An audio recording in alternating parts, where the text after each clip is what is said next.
Thank you. Chris, I'm going to hand over to you to follow on. Okay. From that. 10 minutes. If you would. Let's start with where the General left off.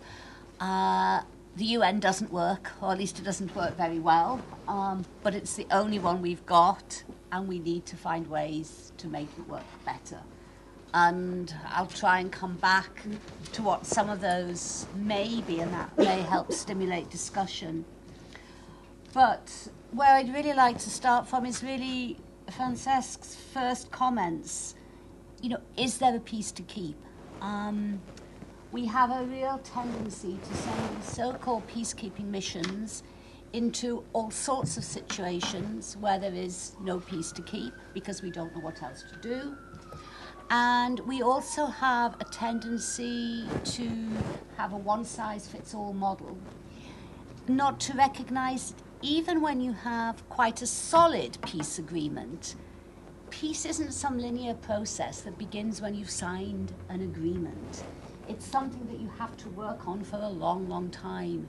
You don't unpick 20 years of war in a country by signing an agreement.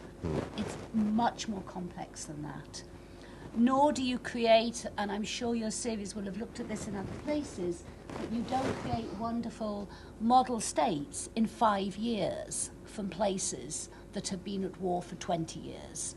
And our tendency to try and do that and to try and create those kinds of processes makes peacekeeping or peace building much more complicated and leaves us in the kind of dreadful mess that we see in Afghanistan today, which, you know, was entirely predictable.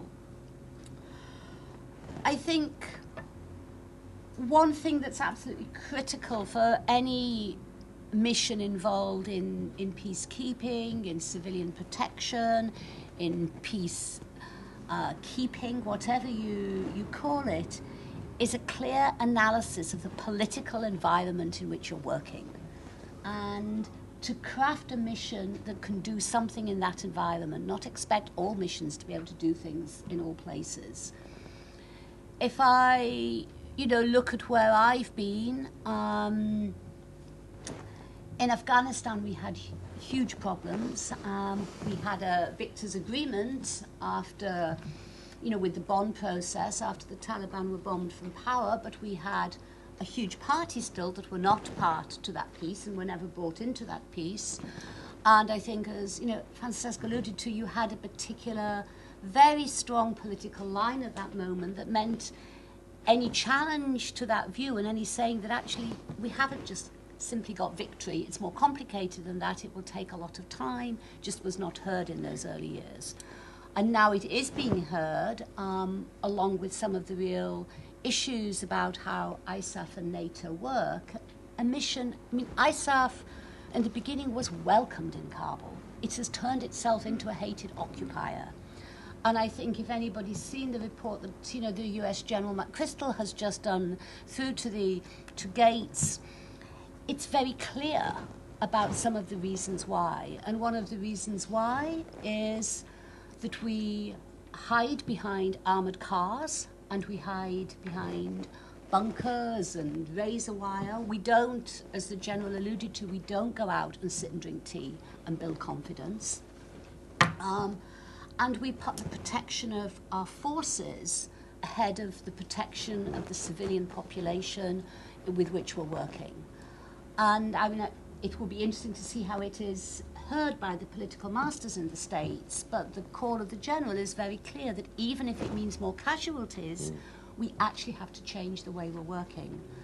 And as James said, I'm now doing some work on Somalia. People might well know there was a suicide bombing of the Amazon mission. Horrible, but also predictable.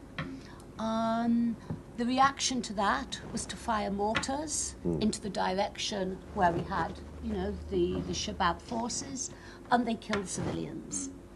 And we have a call now from the AU for a stronger mandate for AMISOM, and for AMISOM to move out into places like Kismayo, which have been problematic since the beginning of the problems of Somalia. There is no peace to keep in Somalia. So what is a stronger mandate going to do for you? Who are you going to kill? Who's going to get hurt in that? And what's that actually going to do to the country and to the trajectory of that country? And one thing it certainly will not do is bring peace. So I think that's very important. I think even in Sudan, where, you know, we've had 2 missions. We've got a mission in Darfur, where there still is no peace to keep because we left a peace agreement far too early, when only one party of the rebel parties had signed it, and instead of hanging on in there to try and get everybody to the table, we decided to declare victory and walk off, and it unravelled. With the North-South peace agreement, with the comprehensive peace agreement, we did have a peace, but it was a peace that was not fully welcomed by everybody, and which had holes in it. And one of the holes in it was Abyei, where I sat, and we could come back to that if people want for a minute, because I think there we both, in one place, failed very badly, and in another place actually succeeded very well, and it's worth looking at the differences.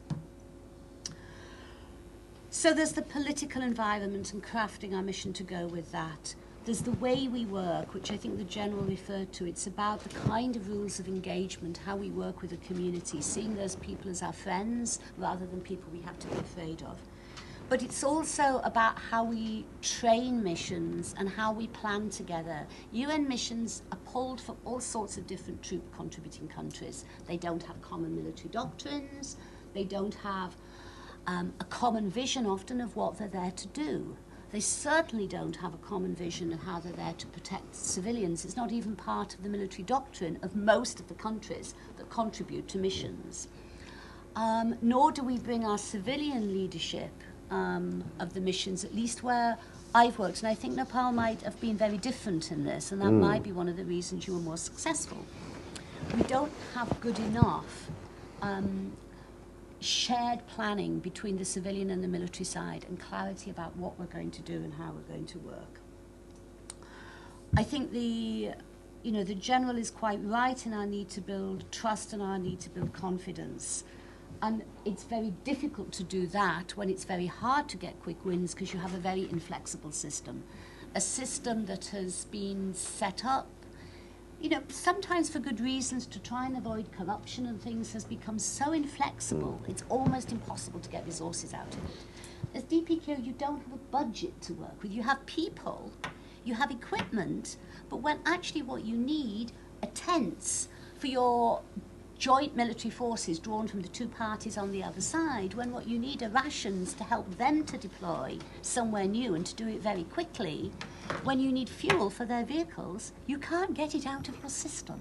And so it's incredibly difficult to work. And just like the humanitarians have, developed emergency funds so you can work very fast and then replenish them later, I think if we had something like that within peacekeeping, we might manage to be a bit more flexible in our responses, because opportunities don't last long, and if you don't take them and use them, you slide very quickly back. Then I think we have immense expectations from the population that we go in and work amongst about what we can do. They see that we are there to protect them.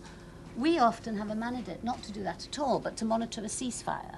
And so that's, that again is a big problem. We don't communicate well, and we don't think well enough about what is needed in a particular place. James, I've done